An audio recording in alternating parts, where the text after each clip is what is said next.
Vamos adiante por aqui, gente, falar um pouquinho sobre as denúncias no TJD, Tribunal de Justiça Desportiva aqui do Rio Grande do Sul, porque o Gustavo Quinteiro, vocês sabem, foi expulso por ter invadido o campo e também ter dado um soco no Enio do Juventude, e aí ele não vai estar comandando o Grêmio à beira do gramado nesse fim de semana, o primeiro da decisão do estadual.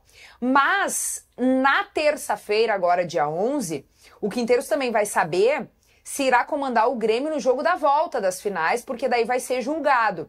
Ele foi denunciado por invasão, então pela agressão ao Enio, e além dele também foram denunciados por ofensas. Os dirigentes gremistas Alberto Guerra, Guto Peixoto e Alexandre Rossato, além dos colorados D'Alessandro e José Olavo Bisol, que vai dar o que falar, né? Vai render ainda pra gente até saber sobre a posição dessas pessoas pro próximo jogo aí das finais do Campeonato Gaúcho, julgamento então na terça-feira. Mas isso vai ser bem ruim pro Quinteiros, especialmente se ele ficar os 2 jogos da final fora, Alguém discute que ele vai ser punido? Não, acho que vai ser punido. Não, vai ser punido. Não vai ser... Não, ninguém discute, concorda? Não, acho que não. Mas ele, além dele, dirigentes foram denunciados também, Sim. Muitos dirigentes e o clube e tal. Alguém discute que os dirigentes passaram do tom na forma de se manifestar? Não. Por que eu começo falando isso? Porque a discussão da teoria da conspiração, ela começa exatamente na comparação. É na comparação que a teoria, eu até fiz a coluna de hoje sobre isso. A teoria da conspiração, ela não nasce da opinião, ela não nasce da tomada de decisão, ela não nasce do que tu pensa ou que tu pensa sobre um fato. Ela nasce quando tu compara 2 fatos. O Quinteiros, ele precisa ser julgado e punido. E ele vai ser e isso vai ser feito com certa celeridade. E a discussão, a partir de agora, passa a ser por que o Quinteiros será punido com celeridade se em outros casos nós não tivemos a mesma celeridade? Por que os dirigentes... O D'Alessandro, por exemplo, deu uma entrevista há 2 meses atrás. Por que ele foi colocado apenas agora junto com os dirigentes do Grêmio? E aí esse argumento serve para os gremistas, mas serve para os colorados também.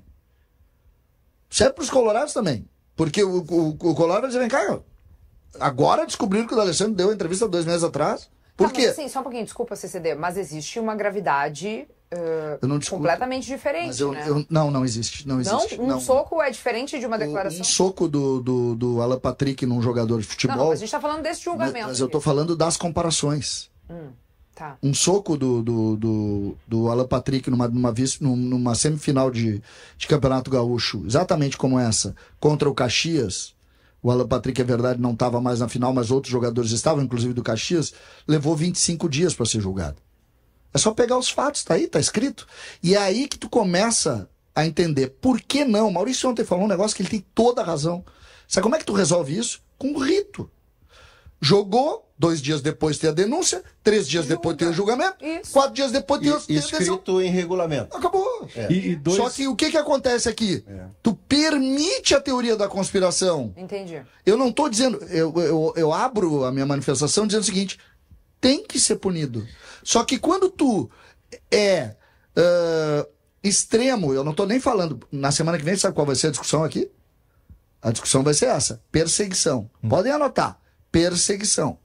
Por que eu estou colocando isso? Porque não tem rito. O áudio do VAR vai ser liberado. Uns levam 2 dias, outros levam 15. O do Juventude agora quer e ainda não recebeu. Não recebeu. Então, sabe, são relações cada vez mais difíceis de entender.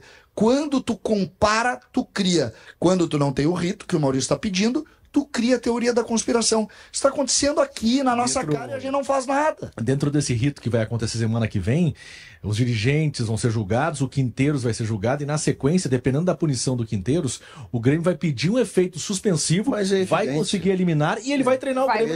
Esse é o ponto em que a gente entra a lei do Vampeta. O Vampeta, em dado momento, jogava no Flamengo, o Flamengo atrasava salário. Era um outro tempo, não esse Flamengo organizado, que paga todo mundo e tal. Aí o Vampeta deu uma entrevista, que era tudo um grande bangu, e disse o seguinte: aqui o Flamengo finge que me paga e eu finjo que jogo. Traz para a questão da punição. O Quinteiros pode tomar de 4 a 12 jogos. Então ele toma 12, que é para ser exemplar.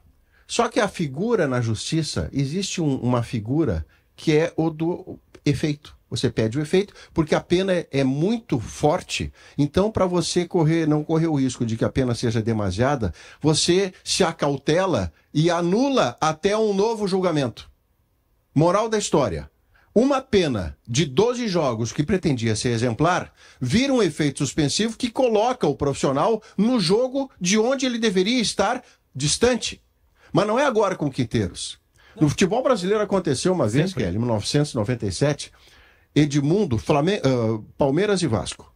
O Edmundo jogava no Vasco, era o dono do time do Vasco. O Edmundo tomou um cartão amarelo, um terceiro cartão amarelo, que o tiraria do jogo final, do segundo jogo das finais. Mas se ele fosse expulso, haveria no regulamento uma forma de conseguir um efeito suspensivo e ele jogava a final. O que ele fez? Ele provocou o cartão vermelho, pelo qual ele deveria não jogar o último jogo, mas o Vasco botou um efeito suspensivo e o Edmundo foi para o campo. Sim. Então você brinca de fazer justiça porque a lei lhe autoriza brechas onde você não pune exemplarmente como disse que puniria. E assim caminha a humanidade com passos de formiga e sem vontade. Eu só coloco, desculpa, Kelly, eu só coloco assim, ó, isso é uma mudança de lei, tá? O que eu tô falando aqui não é porque eu fecho com tudo que o Maurício falou. Ele tem toda a razão, porque aí tu cria a indústria da impunidade, que é uma outra discussão. Mas é lei. Sim, tá escrito. Tá escrito. O que eu tô falando aqui é um pouquinho diferente. É por que se cria ritos diferentes sobre fatos iguais. Porque aí tu aceita toda e qualquer narrativa. Tu abre a chance da narrativa. O D'Alessandro ser julgado agora não tem nenhum cabimento. Porque a declaração dele foi dia 12 de fevereiro. 12 de fevereiro. E a do vice-presidente do Grêmio que está sendo julgado, ou a do presidente do Grêmio, foi uma entrevista 10 dias atrás. Aí serve para os dois a discussão, não é? Eu tô repetindo, não tô querendo. Não tá botando o Grêmio. Não tô querendo. Falando da celeridade, do momento, não tem o rito igual. Não se tem repetições, né? Aí tu permite que o Colorado diga isso é para tirar o D'Alessandro do Grenal do Beira-Rio. Para ele não estar no Grenal do Beira-Rio. Aí o gremista diz, botaram o D'Alessandro porque vão dar uma punição exemplar nos jogadores do Grêmio. Estão acelerando para tirar o Quinteiros, porque senão ele seria julgado depois do campeonato. Aceita isso.